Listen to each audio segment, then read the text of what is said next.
No one is coming to save you, so you need to look first at local resources and local willpower. That's a message Representative Laura Sibilia, an independent state representative whose district includes the towns of Somerset, Searsburg, Wardsboro, and Dover, has been stressing for a while now in relation to improving the broadband internet service available around Vermont, particularly for smaller rural communities. The population density in those communities is simply too low to be attractive for the major internet service providers, or ISPs, to install cable, and the cost of installing that cable outweighs the likelihood of a profitable return, they believe. So localities in search of better service have to be proactive. A meeting held on Wednesday, September 11th, drew a sizable crowd to the Memorial Hall in Wilmington to hear from Clay Purvis, the Director of Telecommunications at the Vermont Department of Public Service. He described some of the ways municipalities and other entities could apply for the planning grants and other sources of revenue to study whether it made sense to go forward and to try to improve their local broadband service. Many smaller rural Vermont towns struggle with substandard broadband internet service, but legislation passed by the state last spring and signed into law by Governor Phil Scott last June may offer a roadmap on how to upgrade it. Among other things, the legislation provides new financing from the Vermont Economic Development Authority, or VEDA, to expand broadband service, and also creates a pool of funds totaling about $700,000 that communities can apply for, up to $60,000 each, for planning grants to study their needs and explore how feasible it might be to upgrade their existing service. Currently, modern broadband speeds are usually considered to be about 25 megabits per second of download speed and about 3 megabits per second for uploading. But many residents and communities, including some in Bennington and Windham counties, do not enjoy speeds coming anywhere close to that. One feature towns could explore is creating a communications union district. According to a recent story in VT Digger about broadband service in the Northeast Kingdom, another underserved area of the state, a communications union district is a type of governmental body that was created in 2015 and allows municipalities to join together to provide broadband internet service. Legislation lets the district obtain municipal bonds for the task. One of the success stories in Vermont, and one often referred to when the subject of communities seeking to help themselves arises, is EC Fiber, or the East Central Vermont Telecommunications District. It's a municipal body with 24 member towns in East Central Vermont who have banded together to build a community-owned fiber optic network. So far, about 3,500 customers have been connected to modern broadband internet. But there's nothing comparable to EC Fiber happening as of yet in southern Vermont, and Sibilia stressed at the meeting in Wilmington that collaboration between towns might be a good approach to take. In order to work with them, we would need 2 towns. That's all we would need. We need 2 towns to say, yes, I want to work with this other town to look at this. That is how a communications union district forms. Other towns are added by a vote of the town. The important thing to do is to remember we do have models for success, and we need to use those as resources for our potential CUDs. And so I also don't want us to remain paralyzed.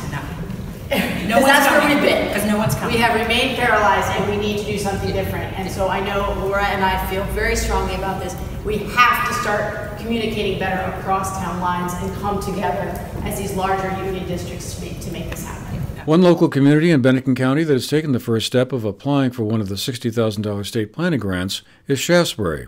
Their select board chairman, Tim Scoggins, was at the meeting and told us about their progress so far. We have sent a letter of intent to apply to the Public Service Board, saying that we intend to apply for the October 25th deadline. That is where we're at.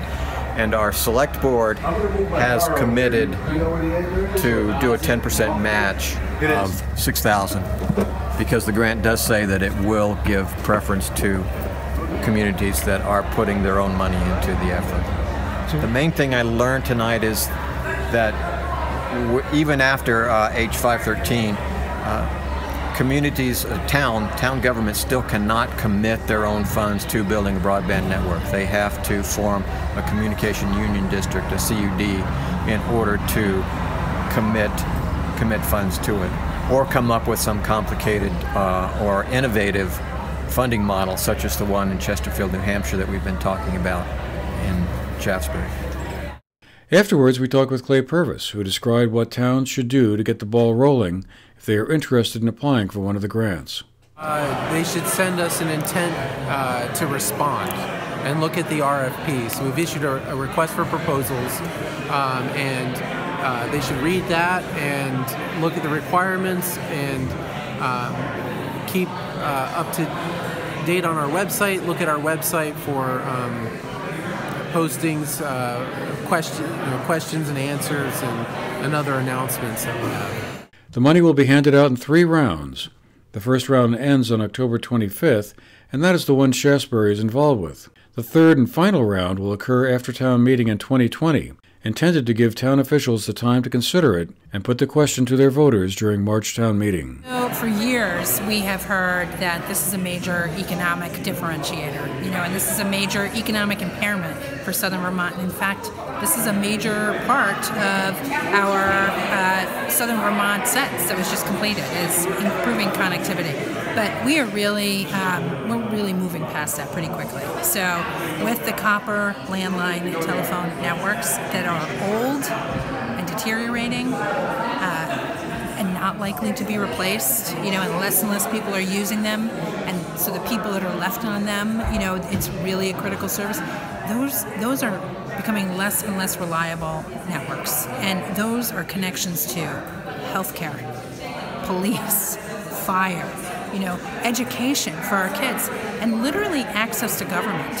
When we think about all of the services that government provides and that they're providing online, people on dial-up or people without the ability to connect, they're being denied government access, And while I wish that we had either federal or state dollars of the needed quantity to solve this problem, we don't, and yet I think we have an emergency here. And so what we've done is really tried to pull together tools to help our towns figure this out.